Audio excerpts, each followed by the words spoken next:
Starý magnetofón. Na veľkej drevenej skrinke od babkinej šijacej mašiny stal televízor. Kúsok nad ním na stene bola pripevnená polica a na nej dva reproduktory. Nikto ich nikdy nepoužil, len tam tak stáli a oddychovali. Ja som ich od malička zvedavo pozoroval a premýšľal, na čo asi slúžia. Bol som dieťa. Zvedavé, neuveriteľne zvedavé. Všetko ma zaujímalo. Všetko som chcel vedieť. Keď som bol u babky a deda na prázdninách a oni ešte pracovali na smeny, vznikalo medzi ich prácou také hluché miesto. Dedo bol ešte v práci, babka už odišla. Mal som hodinu, možno hodinu a pol. Pre mňa nekonečno. V tom čase som stihol prekutrať všetky zásuvky a skrine. Potajme, lebo babka nemala rada, keď som sa jej tam šmátral.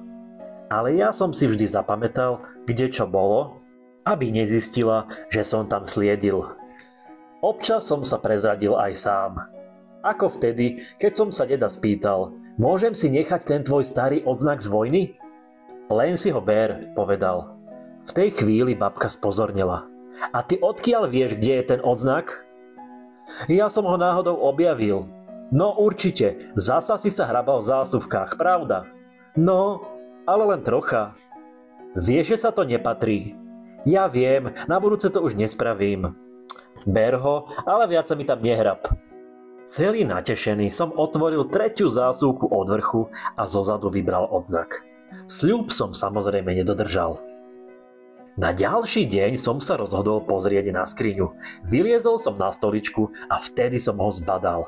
Starý, staručký magnetofón, obrovský. Vedľa neho niekoľko kaziet, Elán, Rabaka, Hodina slovenčiny a k tomu Smouky a ABBA. Zložil som ho zo skrine, zapojil šnúru do elektriny. Maturoval som nad tým, ako sa otvárajú dvierka na kazety. Bol tam malý čierny gombík, ktorý bolo treba potiahnuť dozadu. Aj keď sme doma mali magnetofón, tento bol úplne iný. Veľký, naležato. Dvierka sa otvárali zhora, nie z boku. Bol po tete a strýkoch, aj kazety boli ich. Vložil som kazetu, stlačil tlačidlo play. A nič. Absolútne nič. Ticho. Asi je pokazený, napadlo mi. Popoludní prišiel dedo. A hneď som ho vyspovedal. Dedo, ten magnetofón je pokazený? Čo ja viem, ja sa tomu nerozumiem.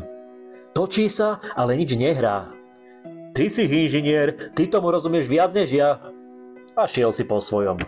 Hodnú chvíľu som nad tým špekuloval, ale na nič som neprišiel. Magnetofón som vrátil späť na skriňu, aby ma babka nevyhrešila.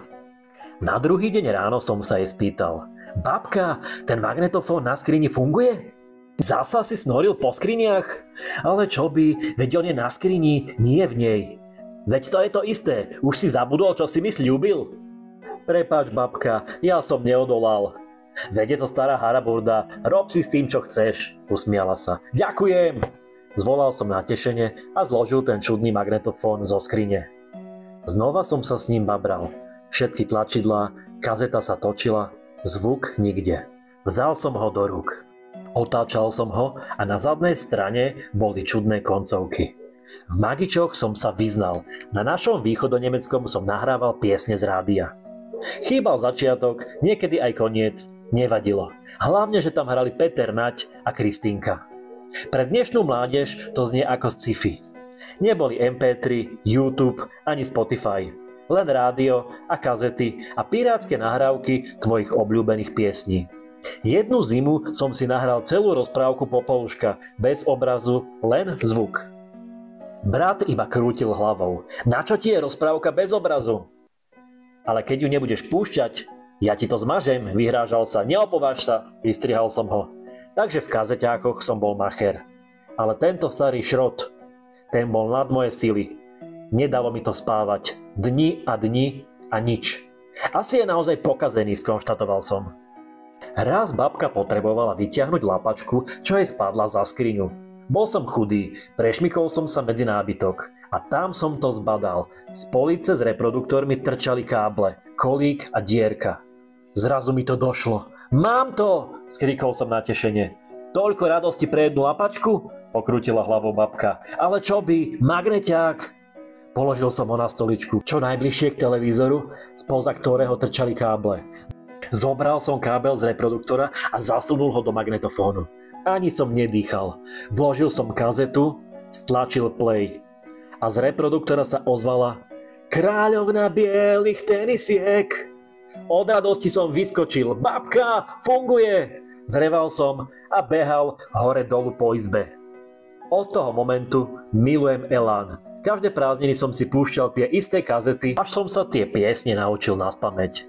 Tak ako je Elán večný, tak aj moja spomienka na starých rodičov zostane večná.